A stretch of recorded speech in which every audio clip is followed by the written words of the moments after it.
This is the Ecommerce Braintrust, a podcast about building momentum online for established consumer brands. Join our hosts and their expert guests for high-level conversations about e-commerce strategies, trends, and innovations. Access our Braintrust and boost your brand's e-commerce potential. Hello and welcome to the Ecommerce Braintrust podcast. I'm Julie Spear, Head of Retail Marketplace Services here at Acadia, alongside my co-host, as usual, Jordan Ripley, Director of Retail Operations. And today we have our monthly retail roundup where we recap all the key retail industry news from the past month. We'll start with the usual caveat that we are recording this at the end of April. In fact, it's the very end of April. It's April 30th. There's mere hours left in the day, but this will not come out until the start of May. So if Amazon announces that Prime Day is now 10 days long, in between now and the publication of this podcast, we apologize for not having that news as a part of the discussion today. But with that caveat aside, we have Ross Walker joining us once again to break down all the retail media updates. Ross, welcome back. Always a pleasure. Thanks for having me. Frequent visitor, friend of the pod. And on the ops organic side of the business, we have a new roundup guest and first-time podcast appearance, longtime listener, first-time caller, I like to say. Senior account manager here at Acadia, Shahrez. Shahrez, welcome. It's going to be a fun conversation today, and I'm glad to have you as a part of it. Yeah, thanks, Julie. Thanks, Jordan. So excited to be here. Just really excited to be a part of this for the first time and looking forward to the topics that we're going to be covering. We'll be kind as you get used to the roundup cadence here. One of the things that we do like to have fun with is that anytime we have someone who's a first-time guest, we want them to weigh in on the biggest developments that could really change the course of our industry. Shahrez, we're going to send that your way to start off today. I just want to see if you can comment on a couple of announcements from Amazon that were released in April. The first of these is something they're calling Interest AI as a new product personalization and recommendation engine. And then the second is Amazon's Buy For Me, which is the Agentic shopping solution. What are they? And what do they mean for shoppers and brands? Take us away.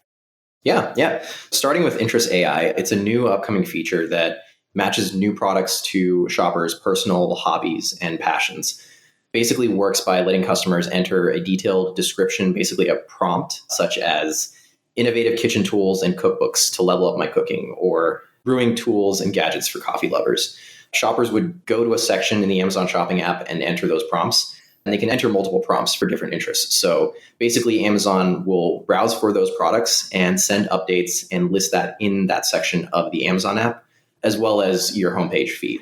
As far as the second development, which is the Buy For Me feature in beta in the Amazon shopping app, this feature helps customers basically discover and purchase certain products on a brand's website directly from the Amazon app, if it's not available on Amazon currently. That's the caveat, at least how the program is being launched right now.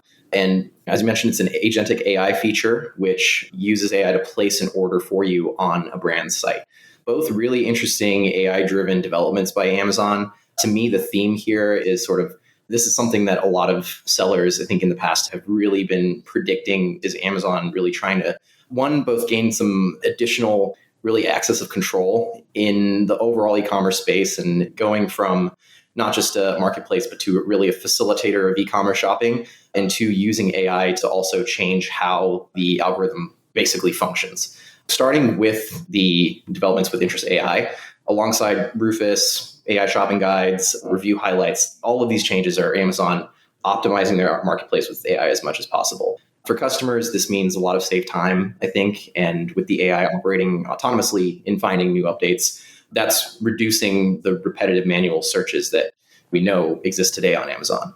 For brands, I think it's an opportunity for specialized products that are AI optimized in that their PDP content is aligned with these common interest prompts that can be featured and showcased to their target audience. Again, this is something I think Kevin King and Billion Dollar Seller Summit, a lot of sellers in that community have really talked about this. Vanessa Hung she's talked about this in great detail. She's the community engagement director at Carbon 6.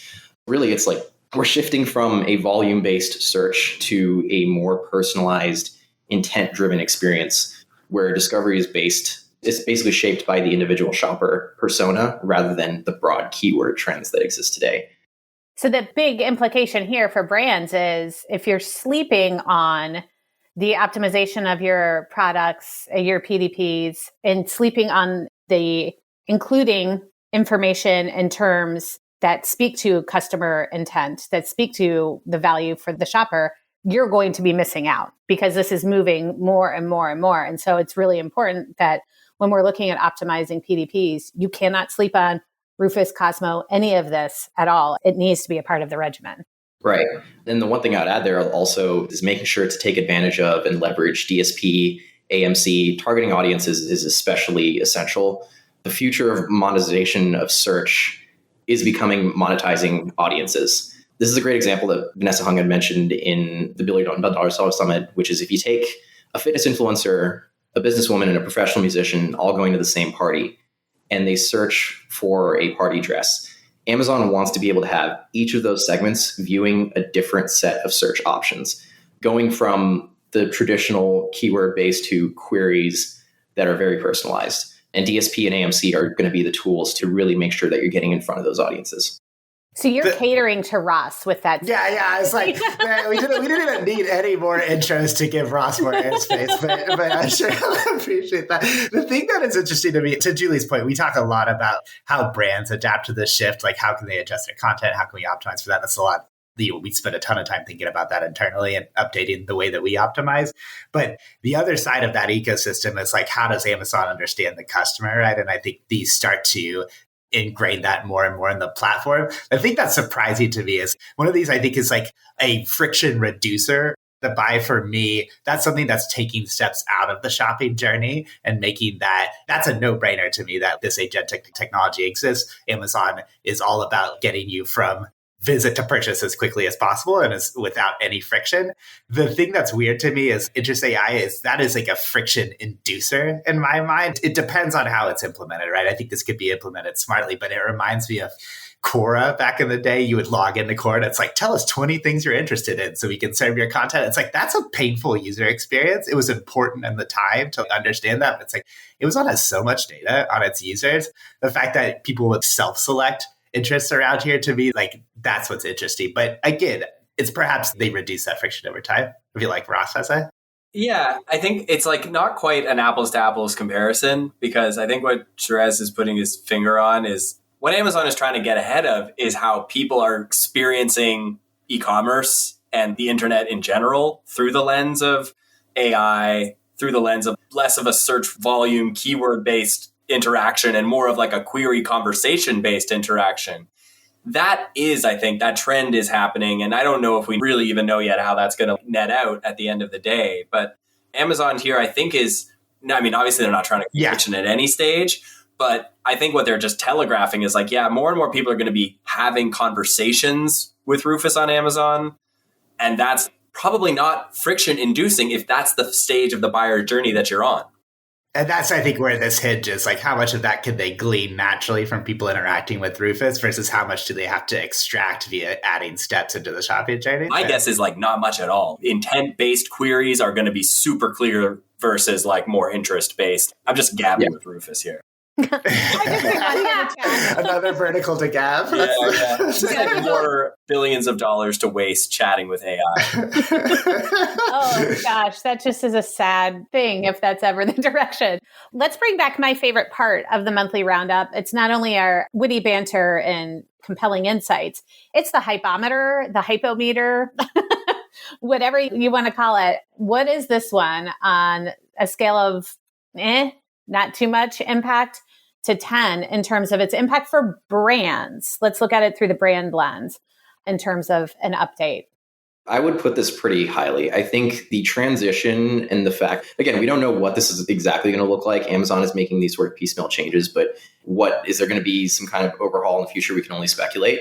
But I think the fact of the matter is that moving away from that volume-based search to something that is personalized is going to change the game. And brands that stay on top of it and are able to really access and leverage the right tools are just going to be able to leverage growth in a way that's exponential. Is that an 8.7? Where yeah, it's going up the more I talk about it. Okay. I think maybe it started at an 8, but I think he ended at like a 9.5. Yeah. We don't have to stick to integers here, but you do have to give a number. That's the rule.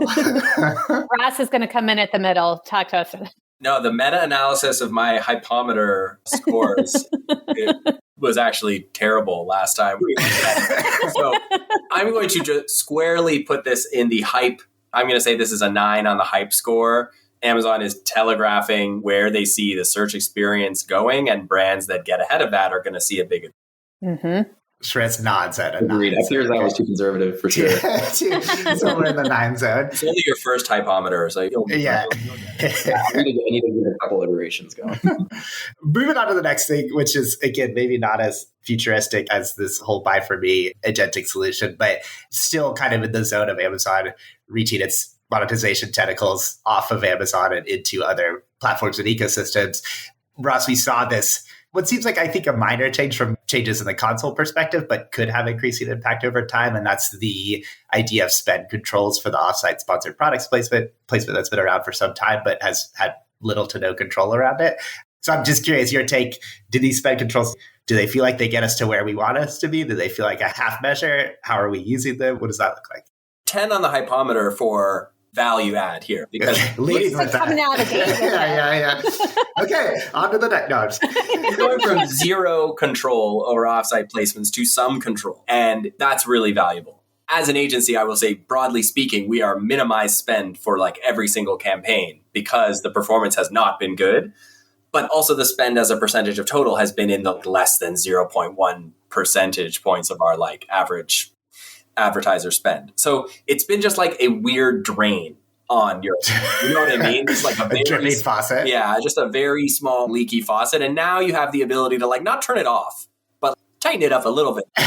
You do what I do for plumbing objects, where you just like put a bowl on it and just 100%. You could kind of put a bowl under this one now. 100%. I think this is like the first step of what I hope will be many more tools to optimize this, and maybe even probably turn it off completely.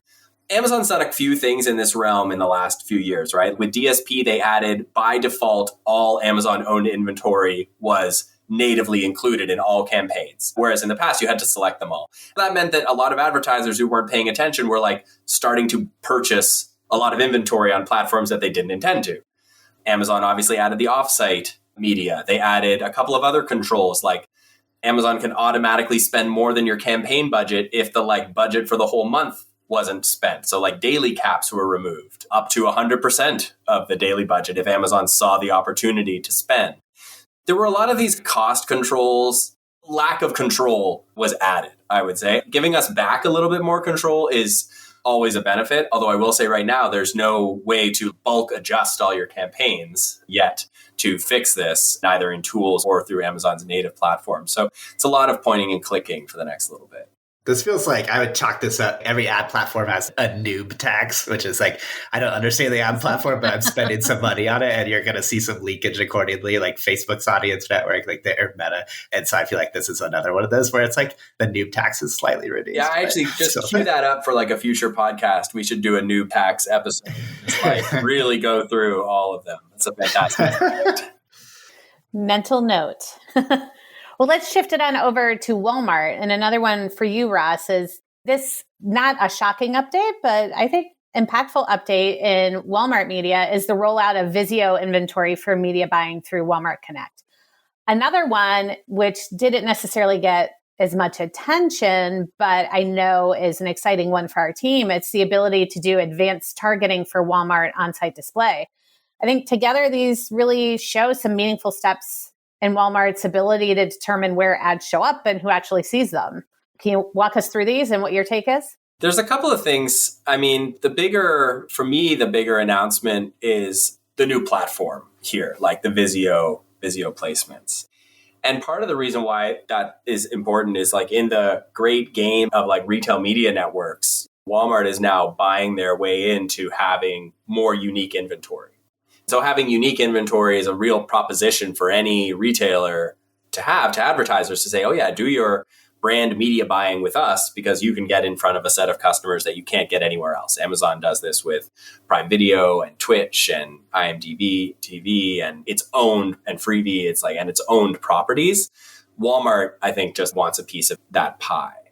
What will be really interesting to see, and I don't have any data myself yet from kind of testing into this, is what the value of that placement is, what the cost is like. Is Walmart going to just gouge advertisers early with really high costs? Amazon kind of did that in the initial days with Prime Video. They wanted to make it super premium, but now I actually see our Prime Video inventory is totally comparable to regular CTV, STV ad buys. So I'll be really interested to see how Walmart's environment plays out. A quick clarifying question here, maybe a dumb one, but Vizio is not a publisher, right? It's a device, right? This would be similar to a Fire TV.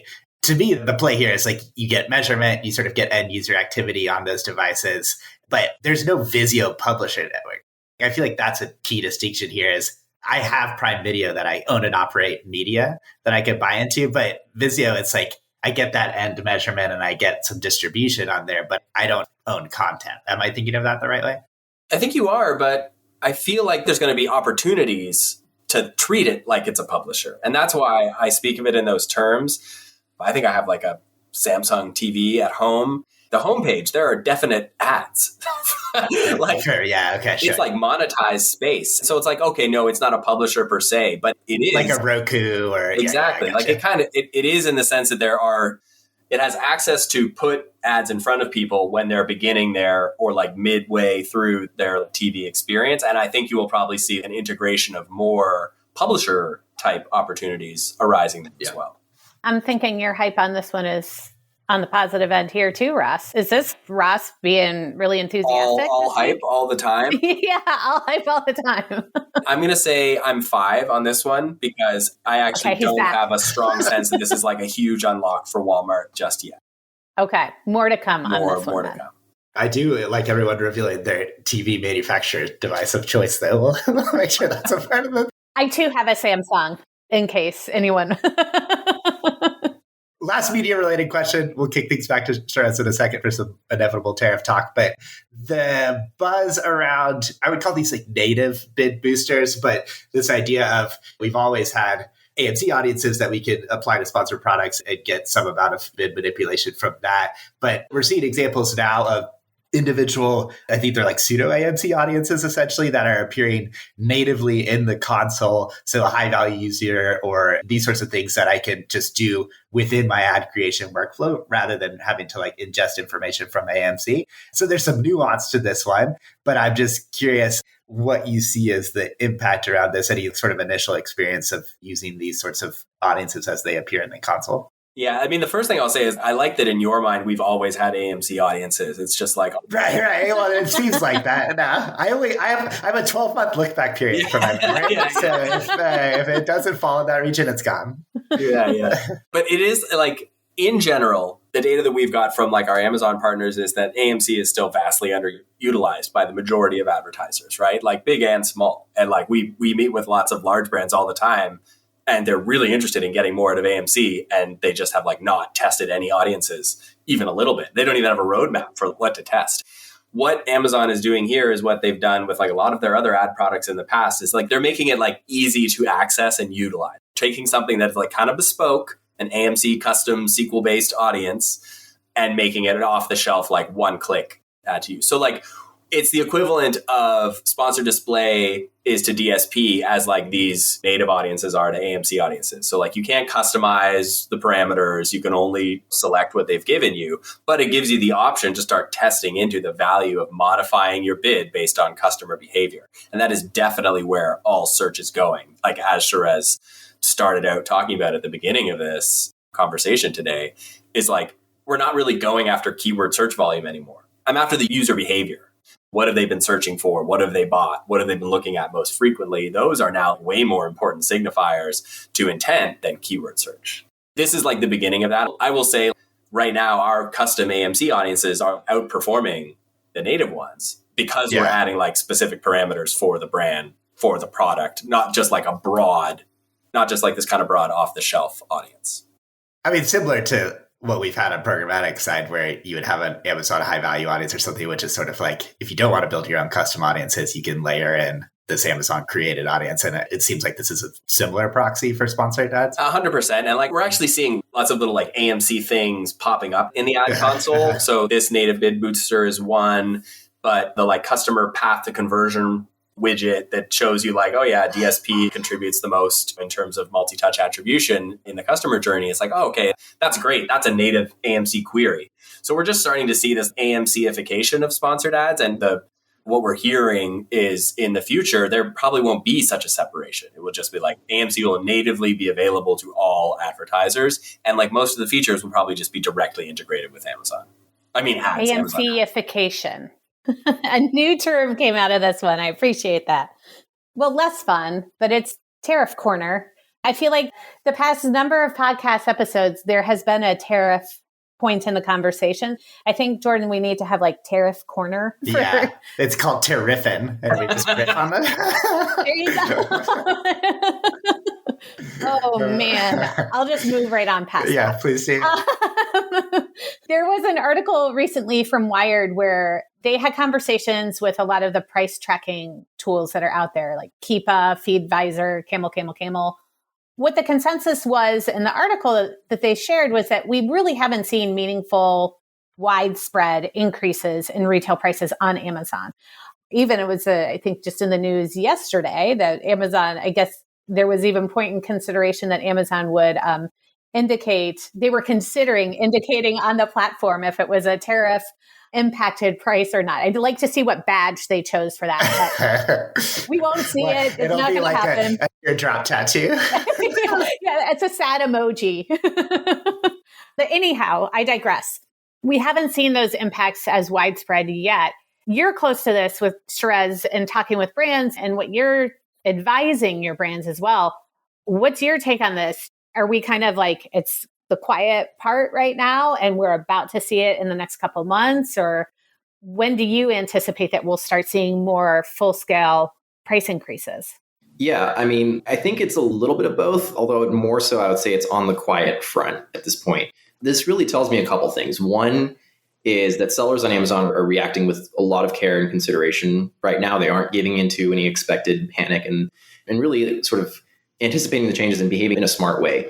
And two, the second thing is that Amazon, and really even the larger e-commerce ecosystem, but truly Amazon has created an infrastructure that reinforces competitive pricing as a larger key component of success over higher margins. Basically, it's just hard to raise prices on Amazon. You'll find that a lot. And there are many restraints and reinforced tactics in place to make that the case, especially just the impact that it could have on a product's organic position in the marketplace. So it's not that price changes haven't been happening for sure. We've seen small price changes here and there, and there's a lot of sellers that are making those adjustments. But especially in terms of things like Amazon's fair pricing policy, you can't really increase your price dramatically without the listing even being flagged and taken down. So as far as the first point, there's definitely a wait and see approach that sellers are operating within the bounds of. And a lot of sellers can afford to right now. They have existing inventory in the US. They can sell and stretch and then wait out a couple of months and see what happens with the tariff situation as it unfolds. But I also believe there's a lot more maneuverability than we think for brands in navigating the tariff situation. The price impact is other costs and margins make up the bulk of retail price. And I think a lot of sellers and brands are doing their part to absorb part of that cost where they can in that short term. So the tariff situation is complex. It does create those problems for sellers and vendors.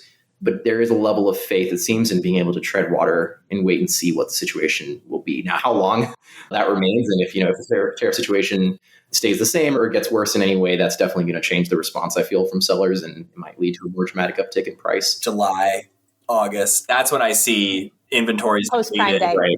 That's when I see a couple months, pretty much up to Prime Day is where we'll see what happens. Yeah. So much of this has to be category dependent too, where it's like, depending on the country of origin, but China much more dominant in certain categories, electronics, games, things like that. Yeah. I mean, present in all categories, dominant in some, right? I was talking about this with a couple of our brands, and the challenge wasn't, a lot of their stuff was manufactured, not in China, but the supply chain, almost everything originated in China. So it's like, no, they don't have any concerns about the origination of their product, but they know that the supply chain is going to be massively impacted. So like they're not going to be able to get cans or caps or some kind of packaging. Those are like the more complex initiatives. The one thing that I want to wrap with is perhaps speculative, but I think also could throw some wrench at inventory and supply chain as we approach Prime Day here. I don't know how widespread this news is or how much we've been seeing it in accounts. It seems like it's a little bit touch and go there. But the idea of the reintroduction of restock limits, something that we've seen in the past to various degrees, but it's some interesting nuances here, at least in the early tellings of like perhaps even some cross-seller restock limits of, if somebody's way high stocked on a SKU, it could impact a different seller. A lot to wade in here. So Shahrez, again, looking to you to kind of break down the early indications around this, how real it seems, and any advice that you'd have for brands at the moment. Yeah, this is a very interesting point of conversation. My theory has always been in recent years, very recently, that Amazon makes these inventory and supply chain changes to their process to push sellers towards AWD as a way of bypassing those restraints. They've promised potentially lower inbound fees and sort of easier inbounding. But the fact that we're seeing this with AWD as well, and then in Q4, Amazon did shut off the ability for sellers to send in AWD because they were full.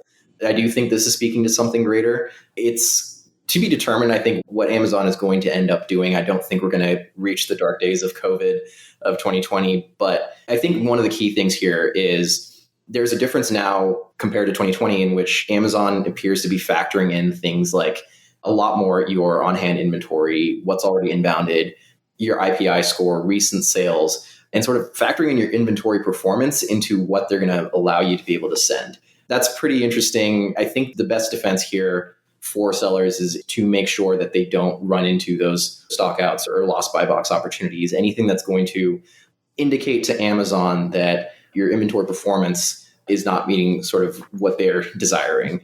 And the second aspect of it, I've always championed this, is having an FBM backup becomes more and more essential for tentpole events, for holiday periods, especially in the face of things like this. Having the ability to, either with a robust supply chain solution or the right 3PL partner, making sure that basically you're ready to turn on FBM in the instance that you run into any hiccups like that.